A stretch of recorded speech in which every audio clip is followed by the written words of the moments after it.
Welcome everyone to Awesome Truth, a wrestling book club. I'm your host, Steve Semino, and with me as always is my co-host, Walt Schwenk. Hey, Walters. Hello, Steven. How are you? I'm good as one can be given the circumstances. We're coming to you with not an emergency record because this is the normal release day on Wednesday morning. Thank you all for listening. But we're here talking about a sort of impromptu subject matter. We were going to talk about wrestling literature, of course, wrestling documentaries, as is our typical structure. But instead, we're going to talk about Scott Hall because Scott Hall, Razor Ramon, as he's known to many, passed away earlier this week. And I wouldn't say it was a surprise, Walt. Scott's had his ups and downs. He's had his demons. We've talked about it before on our Jake the Snake episode, on our Scott Hall episode, all in our archives. But, to see him go and to see the outpouring of enthusiasm and support and to go at such a young age of 63 is still, really, really tough to see. He really was a special, special guy. Yeah, I mean, to say that he was consequential to the entire landscape of pro wrestling would be an understatement. There's plenty of documented evidence and hugely historic moments that guy was the face of. And yeah, I mean, I think there's a lot of, shocking events and feelings that one feels when someone passes like this. And while I don't think anyone would have been surprised to hear this. I think some of the details make it more surprising because of just like how he passed, I guess. Because it wasn't substance related at all. Like it was just like a freak thing, and so that makes it a lot more harder to kind of process. It just makes it. I mean, every death in this business is tragic, but this was pretty tragic in a sense that like he seemed like he was doing good and he had his ups and downs, but this was, this just seemed like a freak thing. Yeah, and we'd seen him very publicly, turn his life around and do better and work with Diamond Dallas Page, work with Jake the Snake, work with all these people to sort of set an example and show how you can bounce back from basically literally being at death's door, a couple decades ago, and to make the Hall of Fame and to just, was certainly always was respected for sure, always was one of the face of 90s wrestling for, without a doubt. But in the last couple of years, I think there was more of appreciation of his work beyond just the big moments. Like, I think people were going back to his match. I think there was a great appreciation for his mind. For, stories would creep out about how he'd help this guy out, how he helped Sting out, how he would just say little things here and there that were incredibly insightful and valuable. Like, I think we all sort of realized, and we talked about this on our previous episode, Walt, when we chatted about him. You just started to get a better sense of like, man, this guy like knows this whole world maybe better than anybody, and doesn't seem, that he didn't seem like he necessarily was a teacher per se, or like wanted to be, the grand, master of wrestling who knew all the details. But he nevertheless, every time he opened his mouth and spoke and commented, like it was either funny as hell and cutting and ridiculous, or it was like, wow, this guy knows his chops inside and out. Yeah, I think the consensus at this point is that he was extremely helpful and influential to a lot of different people. And I think someone was saying that he was working with the latest crop of WWE developmental in recent years, which I don't know if I remembered that or forgotten it or just didn't know that, but totally makes sense to me. Why the hell wouldn't this guy be crafting the future of any major wrestling company? I feel like just from hearing stories throughout the years, like, I think with every wrestler, there's going to be the people who say positive things, and then there's going to be people who say negative things. And, that balance kind of tips in certain directions for certain people. But, like, I would like to believe that a lot of Hall's stories, most people really did appreciate him around and like him. And, there's a lot of it just feels like with his stories there's an undercurrent of just like justice is the wrong word, but like I just feel like he called things. It seems like he called things how it was, and he didn't really like play up to people's bullshit.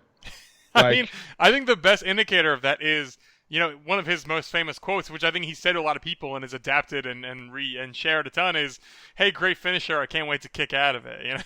And that is, if you said that to a wrestler's face, that's like one of the most dickish thing you could say to anybody. But it's become a sort of a term of endearment at this point. Like it was just a thing Scott Hall said. Like he knew he was hot shit and wasn't afraid to tell you.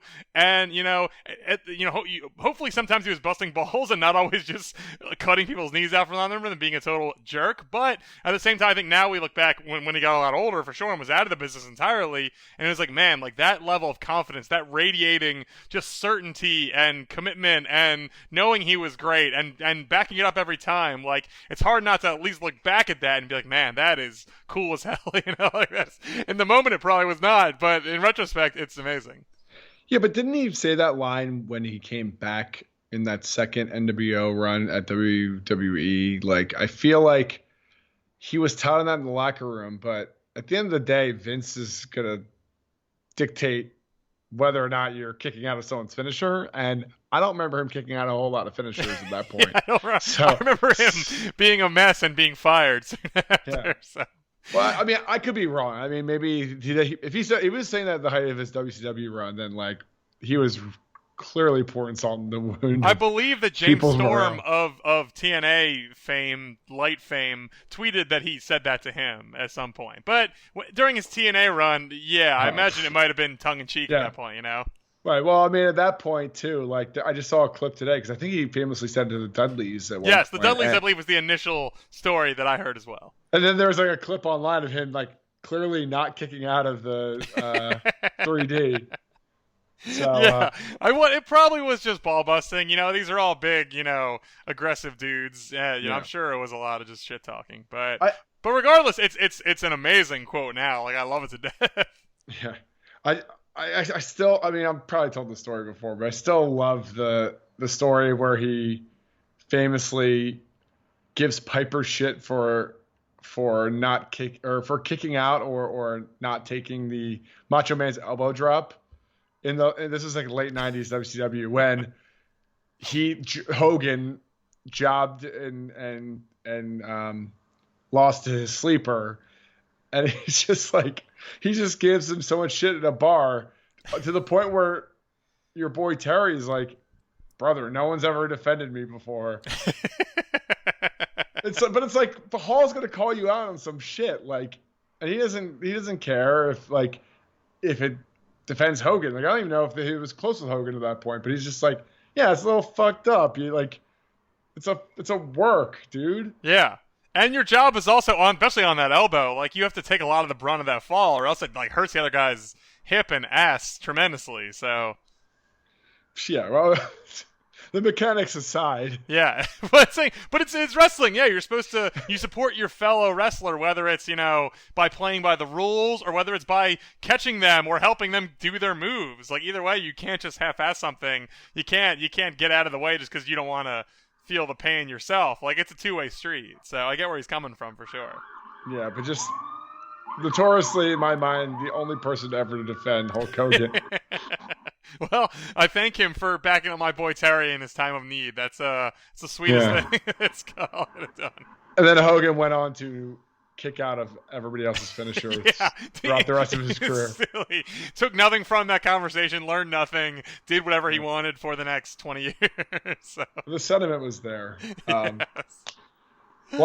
So revisiting, because the news came out a few days ago that he wasn't doing well, and so I think it's been like a 48, 72 hour kind of like retrospective in many ways for me. And I'm sure the same for you as well. But like just watching clips of the Razor's Edge, I'm just like, that move is so goddamn dangerous. Yeah. I don't know why I never thought that it was like an easy move to take. You're literally throwing someone on an angle down on the mat. From 7 feet in the air. He was a tall guy. And all the impact is like not spread out across your back whatsoever. You land completely on one part. All your weight lands on one part of your like upper back, lower neck. I'm just like, I can't believe this is a move that people still do. Like this looks terrible. Yeah, I mean, I never heard anyone complain about it. Have you ever heard anyone say like that sucked to get? I don't recall coming across that in our readings. No, but I'm also not like 10 anymore watching a Razor Ramon match where Yeah, it's but no, I I'm mean, in the looking at books them we've, to move. I Yeah. mean, in the books we've covered for the last 100 episodes, I don't recall anyone saying "fuck that Razor's Edge hurt." But you're right, they should have. It does look like it hurts a lot. I just don't understand the mechanics at this point where like the whole point of wrestling is to do moves where you fall on the entirety of your back to absorb the pain. And this is a move designed where you're not gonna fall on your back, like your full back whatsoever. I mean, the jackknife looks like it hurts a lot too, though. So I think the jackknife hurt a lot of people. Big Show notwithstanding, I think that actually did hurt a couple people. So Yeah, but I think that at that point it's you have to look at who's giving the power Yeah. bomb, and a lot of people who would give power bombs probably cared less about your safety whatsoever. um, but that was just one observation I just made. I'm just like, God damn, what a tough move to take. a great move though. Like has the not only the the pose before the move, but then sort of a pose in the middle of the move when he gets you up in the air. Like gives him sort of two moments in there to preen and like show off to the crowd and slow things down. Like it really is a real showboat kind of a finisher. Oh yeah, and then of course all the nuance and just small subtleties that he would add to it each time just made it so much better. Like I don't know if Damian Priest, who I think does that move, Yeah. is kind of giving the same feel to it that Scott Hall did. No, I mean that's the one thing you sort of sums it up without maybe even meaning to, but like there's something about watching Scott Hall interviews and Scott Hall matches and all the work he did where like he was just such a uniquely cool looking, cool moving kind of guy. Like everything he did looked amazing. Like I rewatched his Nitro debut interview today. He comes out there we've talked about, I think everyone's commented on this a million times, but he wears a denim vest and jeans and looks amazing. It looks cool as shit. No one else can wear those clothes. Like it's his only Scott Hall to make them look cool. Everything he did just had an air of amazingness to it. Where you're like, I want to be that guy, or I want to see what that guy does next. Like I gotta know. He just really is dripping. Just suaveness and coolness, and I don't think you can teach that. Machismo is the thing he was dripping. I believe Vince was right about that, but it's not something that you can pass on or teach or doing. Like I don't know, and it wasn't even like when we talked again in our previous Scott Hall episode about Diamond Stud and his '80s gimmicks where he was really a big oaf. Like he was a little puffier. He had a mustache. He looked like a Midwestern kind of guy. And then he sort of somehow aged into a thinner, leaner, still very muscular, very hairy, like cool guy. Like there's something happened to him in the '90s where he just sort of got rid of that puffiness and just became the most effortlessly impressive man you're ever gonna see. Yeah, his body type was so like distinctly 90s, you know what I mean? Yeah. Or maybe not 90s, maybe I can't really put a time on it, but like just the hairy chest, like, and who else had a great hairy shape, chest back then? Nobody, I feel like. but in great shape, but like never really had abs, if that makes sense. Mm-hmm. Like, it's like the greatest version of a dad bod. If that even, I don't even know if I'm making sense when I'm describing this, but like to me, I'm like, he was in great shape while at the same time like maintaining a level of appearance that was just like uncanny. You know what I mean?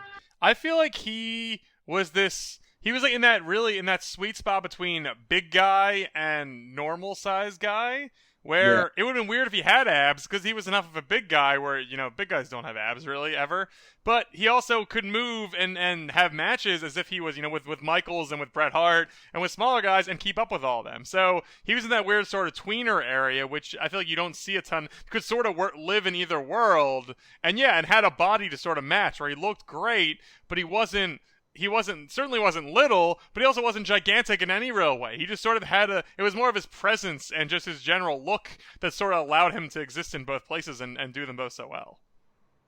It's funny when you look at like the NWO, the original NWO, I should say, where it's like Hogan, Nash, and Hall. It's like low key, all those guys are like 6'3", 6'4", and over. Yeah, they're huge. They're giants. Like, Hall was considered like the smallest of the I think group. they're all. I mean, Terry's the smallest one, right? And I Terry's thought Hall was the smallest. I thought Hall's credit was listed at like 6'6", wasn't he? I mean, he probably isn't exactly 6'6", because Nash was listed as 7, and Nash wasn't 7, I don't think. And Hogan's what, 6'5"? Yeah. Maybe Hogan was the smallest. Hall was like, billed at 6'7", but I don't think he was 6'7". That's very tall. Even so, yeah. though, like still, you're right. Yeah, you're right. Mid to high 6s, all of them, which is gigantic. These days is gargantuan. Back then was still very, very big. Relatively speaking, it's like 3 almost is. Maybe not that extreme, but you know. No, but it's funny how no one gave it. I mean, obviously when they put 6 in there, they all of a sudden had a worker, but no one gave it. You know, Eric Bischoff didn't care about getting a worker in there. You know, he's like, well, Hall's the closest thing we got to a worker. Really, they're just gonna be cool as hell and terrorize people and be tall. Like, we're not gonna. It's more about appearances than it is about match quality, which is very 90s of them as well, and obviously worked out just fine. So. Yeah. I think too, though, that like I don't know, this is a good legacy necessarily, but it's like, you know, we talk about how like is Hall the greatest wrestler to ever never to not ever never, but to never win the world title, and that's a question that's going to come up a lot. Mm-hmm. And I think looking back and thinking about it, it's like Hall and Nash were the first 2 people to like decide, you know what, like. World title's cool and all, but I think more money is better because they were totally cool.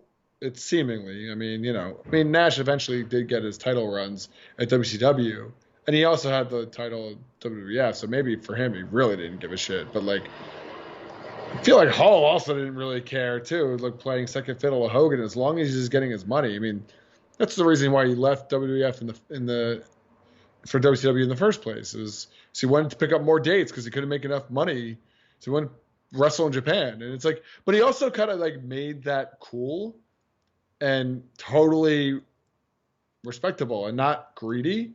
It's like, yeah, we are the biggest stars. Like Nitro was outdoing like Monday Night Football. It's like we do deserve like $3 million a year, like, and we're gonna play it completely that in a way that's gonna benefit the workers, because for the longest time we were completely disenfranchised by this whole fucking like operation. Yep. No, I mean you hinted at something there that I thought about in my notes. 2 things really. A, I thought the same thing you did. I was unsure whether we should speculate on that because I'm sure Hall talked about this at some point, and I just don't have this information. But I agree. My take on it is the same thing you say. Like, it didn't seem like he cared about the belt.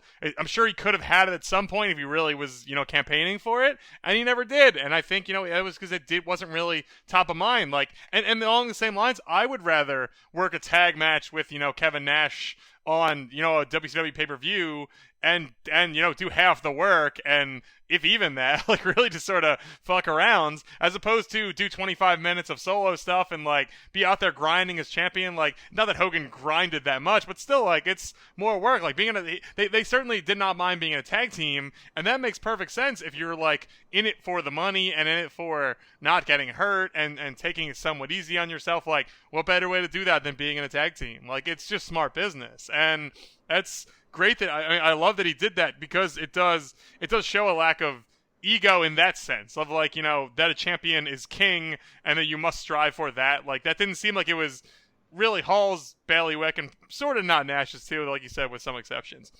That said, when I was thinking about Hall today, and I was thinking about watching his matches and revisiting his career, and like after 1997, and that might even, honestly, you could even say 96, there really aren't like memorable Scott Hall matches, Like, he didn't have good WCW matches, or at least ones that stick out in my mind as unique and worth watching. Like everything was Razor, and then there's moments for sure in WCW. There's dozens of moments, but there's no. I don't remember ding ding ding Scott Hall versus X in a match that I should go back and watch. So that's that's the trade-off, I guess. Like I'm sure at the time he was laughing all the way to the bank, but it is weird that he was one of the most influential WCW wrestlers ever, but didn't do a lot of wrestling in WCW that I can really recall.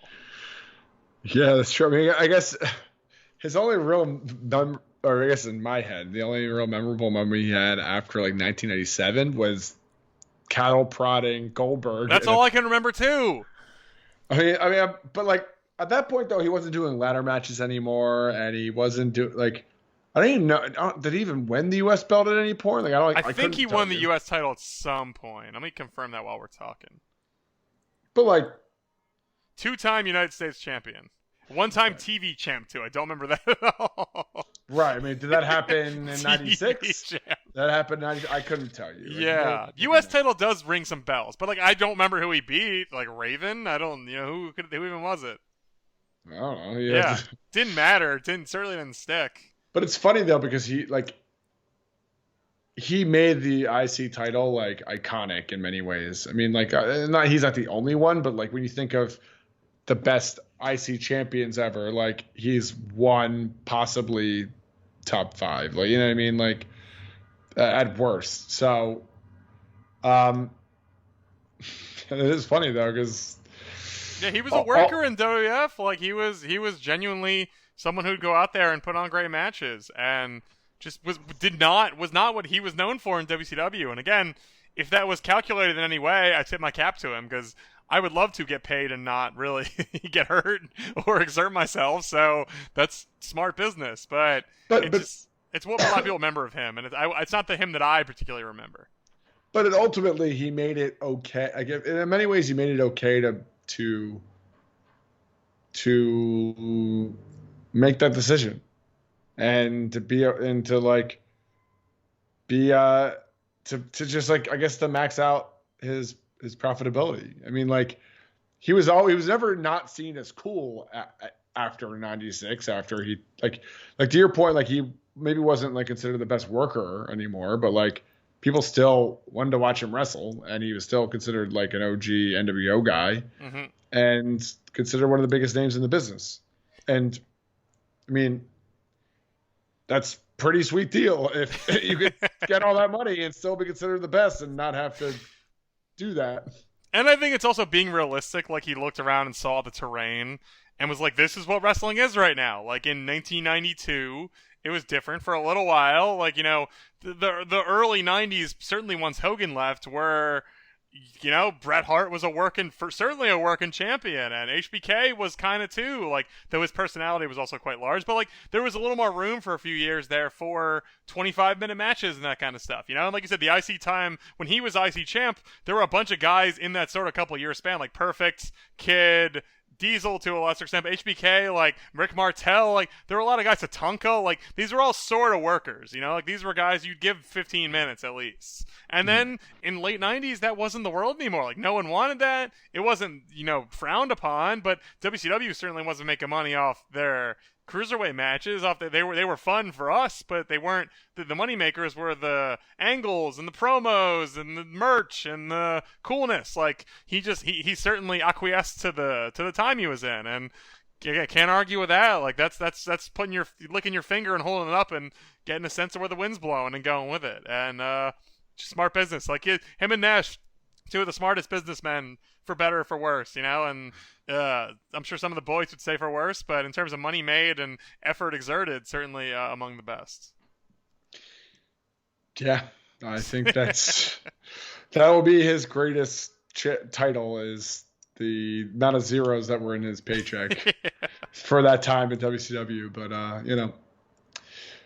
I think, but ultimately, this guy was a good worker and has some iconic matches on his resume. And, I guess the final question back to you is, what is your favorite Scott Hall match? I mean, it's so lazy to say, but I just watched it today, and I watched 2 matches today. I watched Royal Rumble '93. I watched him and Bret Hart. Never seen that before. I wanted to see like how they sort of pushed Hall when he, came into the WWF, pretty abruptly. Like, I think he debuted in August and he had a title match in January. So that's a very quick turnaround. And it was a solid match. Like, it was, him and Brett had a legit match, and like it felt very much like a Hangman Hangman Page title defense now, where it's Hangman versus like Lance Archer, Hangman versus some, sometimes mostly beefier opponent, and they both have like a 15-minute match, and everyone looks pretty good, and the champion wins, and they're like, hooray, the champion is cool. Like, it was everyone looks pretty good, nothing particularly crazy happened, like very solid, very standard fare. But obviously, the answer is the ladder match. Like, I watched the ladder match at WrestleMania 10 with Michaels. It's amazing.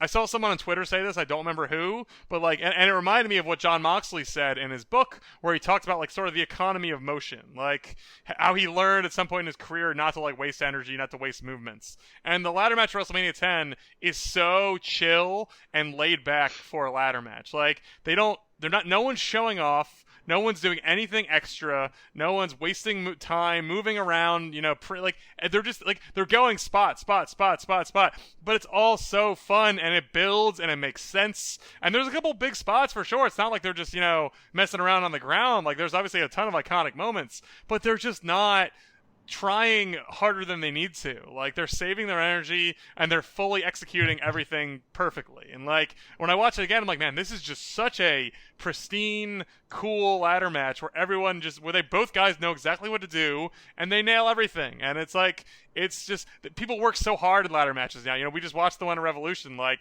people are getting hurt, they're busting their asses. Like, and I know everyone is trying to build on the one that came before it. So now we're at this like incomparable moment where you need to best these like outrageous moves and falls and whatever, but it was just so fun to watch a ladder match that had the benefit of coming before all these, but still, like, these guys just know exactly what they're doing and are such pros at that point and just go through the motions, but in the best possible way, like the perfection, like they practiced it 100 times before and they're just nailing it every time, and it was a work of art. It's probably a breath of fresh air, to be honest. Yeah, it is. It really is. It's so nice. Like, you just know exactly what to watch every time, too. Like, as weird as it is to say, like, you're not worrying about what's coming next. You're not wondering what's happening. Like, they're taking little, 10-second breaks here and there to catch their breath. But, like, it's not like pinball, It's not like where there's wild stuff going on. It's just two guys having a match, and there's a ladder there. And it's such a good use of all that.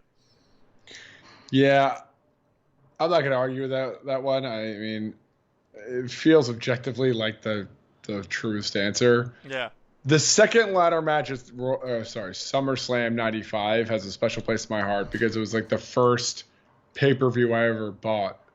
I should say wrestling pay-per-view. I mean, maybe my parents bought movies on pay-per-view before that. I don't think you need to clarify that. Fair, but I didn't want to be like, oh my god, I was 10. Yeah, I realized your parents probably bought Speed in 1994 or Jurassic Park or something. Yeah. It's like, oh my god, what is this pay-per-view thing? And that one is also very, if you go back and revisit, not that we all have the time to do that, but like, if you were to go back and revisit it, it is a much different dynamic with like the good guy approach. And also there's this like Razor working over the leg with the ladder is pretty wonderful to see because that's the first time I don't know if they did any body part working on. No, they didn't really at all. It was just sort of the ladder. They were just constantly devastating each other with like ladder related moves by the end. But I was very worried for Shawn Michaels' knee in that match when he's using the ladder and just like sandwiching and like guillotining his knee with the ladder and stuff. So that's a personal fave, but yeah, the other ladder match is better. Also, Crybaby match with 1, 2, 3 Kid. That took me a second to process. Against the 1, 2, 3 Kid. The idea of Razor Ramon losing that match and having the 1, 2, 3 Kid put a diaper on him is kind of laughable. Which In Your House was that? Was that named one or was that just a number at that point? I think there was a name, Rage in the Cage, they called it, but I don't think they advertised it as such. It was just In Your House during February. Right, baby match. Which we watched at a friend of the show, Alex Lee's house, right? I thought I got that one. I swear, it could have been in your I know you guys both had. Yeah, it could have been in your basement actually. Yes. I mean, I have the tape still. It probably was at your house then. Yes. Yeah, it was in my house. Yeah, there you go. Specifically. Yeah. Right, baby. And then there's a lot of other matches he had. Yeah, he was a fascinating guy, and like it was so weird. Like last night, went on the Washington Post website before I went to bed, just checking my sites. There was a story like Razor Ramon dies at 63, and I was like, this made the Washington Post. Like even 20 stories down, I was like, what? Why is this? Why is this that big of a deal? But I think he resonated with a lot of people, and like I think he's one of those guys where he wouldn't really make most people's top 4 or top 10, but I think he was one of those guys who and he never even had like that mainstream breakthrough, but I think everyone growing up in our sort of era remembers him or knows of him. Like I think he had some power, some gift where he mattered to so many people in a way that doesn't entirely square up with his contributions, but also sort of does. Like depending on how you think about wrestling, where you're coming at it, like he was truly unique. What he did, especially and obviously the WCW crossover, no one could have done as well as him. Like certain elements, there were certain parts of wrestling where like he was the perfect man for that time and place. Like the ladder match, WCW, NWO, like these needed Scott Hall types, and he was there, and he made the most of it, and he made it count. And I think that's like I still don't totally get why he was in the Washington Post, but like I'm happy to see that this is as he passes, which is very sad, that he's someone so many people look back on and think about him and remember him and appreciate all the contributions he made to their happiness in their lives. I mean, he was an iconic character and an influential performer during a time when more people than ever were watching wrestling. Yeah, more people than probably ever will ever again, too. So also probably true. Yeah. And he was great, and, we will miss you, Scott Hall. Made for some great RF shoot content as well. And we didn't even talk about the RF shoot where he tells the story of Dean Douglas calling the match early, and then I believe he asked Dean why, and Dean said, my back hurt a little bit. And then Scott says something along the lines of, your back hurt? Take some fucking pills. Which doesn't age well, admittedly, but... but it is. But again, the same thing as we were talking about with the thing. Like, that was just what Scott Hall felt like.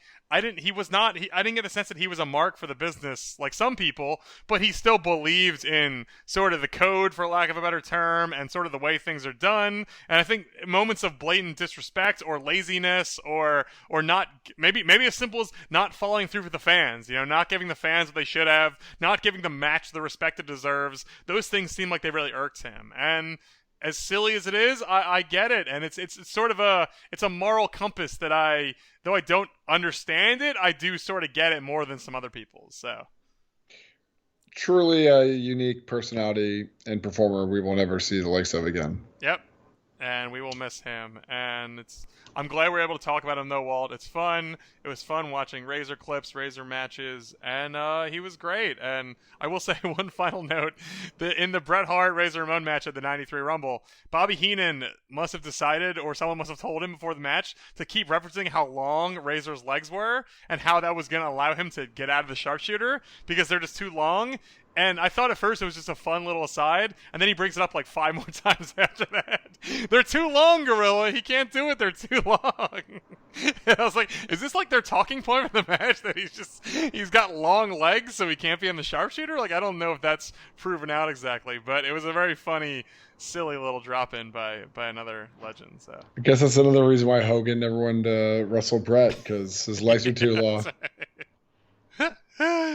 Oh, good times. Well, if you want to hear us talk more about Scott Hall, you can look at our archives. Like we said, the Jake the Snake episode has some Scott Hall talk, and then, of course, the Scott Hall documentary is in there as well. And if you want to listen to those episodes, you can find them at awesometruth.libsyn.com. If you want to listen to all of our episodes right now and in the future, you can listen to us everywhere podcasts are delivered: Apple Podcasts, Spotify, Stitcher, all of those places.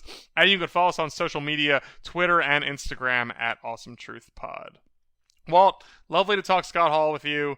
Great guy, great great performer, all-time legend, and I'm glad we got to do our little bit of a tribute here in our awesome. It's Mean Gene and Scott Hall we've done tribute episodes for, and those are two.